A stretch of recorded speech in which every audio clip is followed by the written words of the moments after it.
अरे हटो, झाड़ू वाला आ गया। ये पढ़ाई नहीं करता, सिर्फ फर्श साफ करता है। कभी क्लास के अंदर बैठा भी है। अरे इसे किताब नहीं झाड़ू पकड़नी आती है। क्या इस पूरे स्कूल में कोई है जो ये सवाल हल कर सके? सर मैं कोशिश कर सकता हूँ।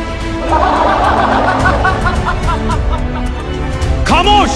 शायद तुम लोगों को नहीं पता ये लड़का कौन है। रवि एक छोटे से गांव का गरीब लड़का था। उसके पिता का कई साल पहले निधन हो चुका था। घर में सिर्फ उसकी बूढ़ी माँ थी, जो दूसरों के घरों में काम करके किसी तरह 2 वक्त की रोटी जुटाती थी।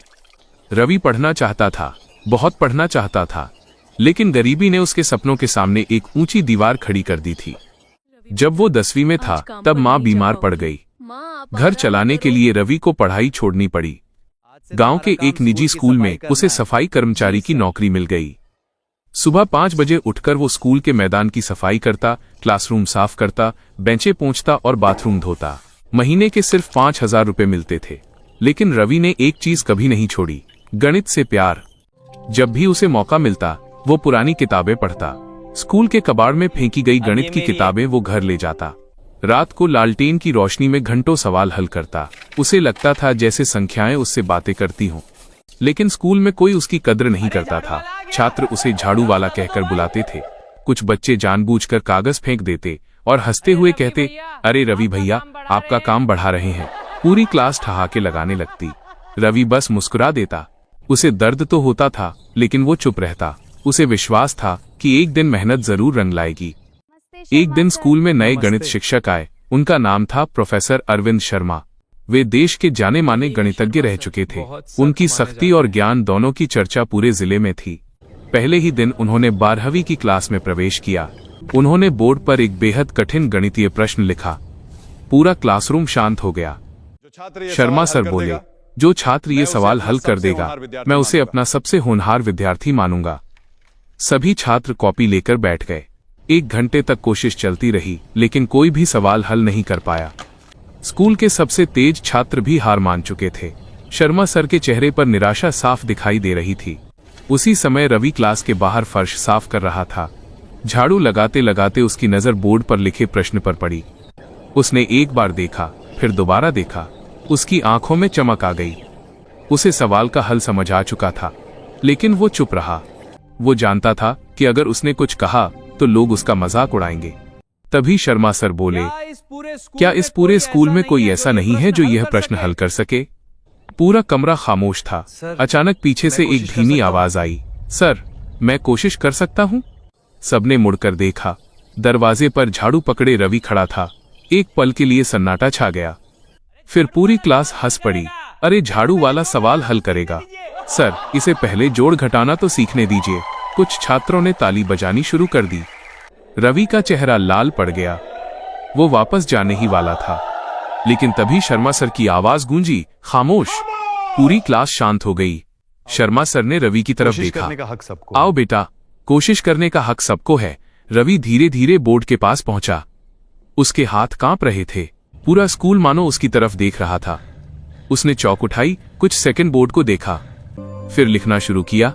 पहली लाइन, दूसरी लाइन, तीसरी लाइन। धीरे धीरे पूरा समाधान बोर्ड पर उभरने लगा। क्लास में बैठे छात्र पहले मुस्कुरा रहे थे, फिर उनकी मुस्कान गायब हो गई। कुछ मिनट बाद पूरा कमरा स्तब्ध था। रवि ने आखिरी स्टेप लिखा, चौक नीचे रखी और बोला, सर, उत्तर यही है। शर्मा सर बोर्ड के पास गए। उन्होंने पूरा समाधान ध्यान से पढ़ा। उनकी आंखें फैल गईं। उन्होंने दोबारा पढ़ा, फिर तीसरी बार पढ़ा।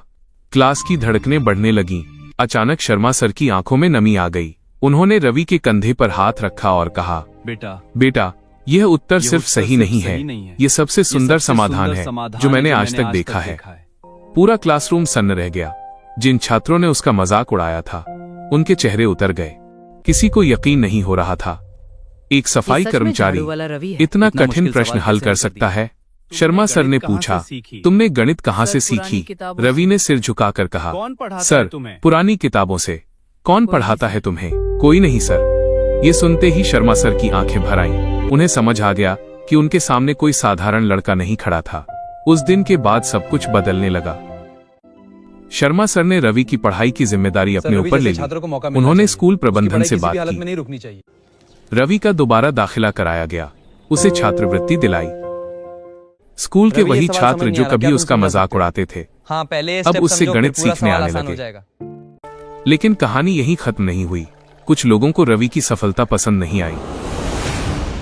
स्कूल के एक वरिष्ठ शिक्षक को लगा कि रवि को जरूरत से ज्यादा महत्व दिया जा रहा है। उन्होंने जिला स्तरीय गणित प्रतियोगिता में रवि को अपमानित करने की योजना बनाई। प्रतियोगिता के दिन उन्होंने रवि को देखकर कहा, किताबें पढ़ लेने से कोई गणितज्ञ नहीं बन जाता, आज असली औकात पता चल जाएगी। रवि चुप रहा। उसने हमेशा की तरह मेहनत पर भरोसा किया। प्रतियोगिता शुरू हुई। पूरे जिले के सबसे होनहार छात्र आए थे। प्रश्नपत्र इतना कठिन था कि कई छात्र रोने लगे, लेकिन रवि शांत बैठा रहा। 3 घंटे बाद परिणाम घोषित हुए।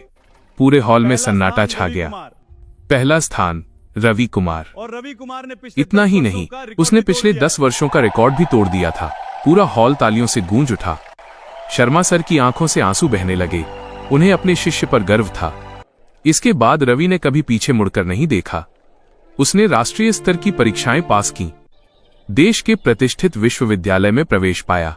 वहां भी उसकी प्रतिभा ने सबको चौंका दिया। गरीबी, ताने, संघर्ष सब उसके रास्ते में आए, लेकिन वो हर मुश्किल से लड़ता गया। साल बीतते गए।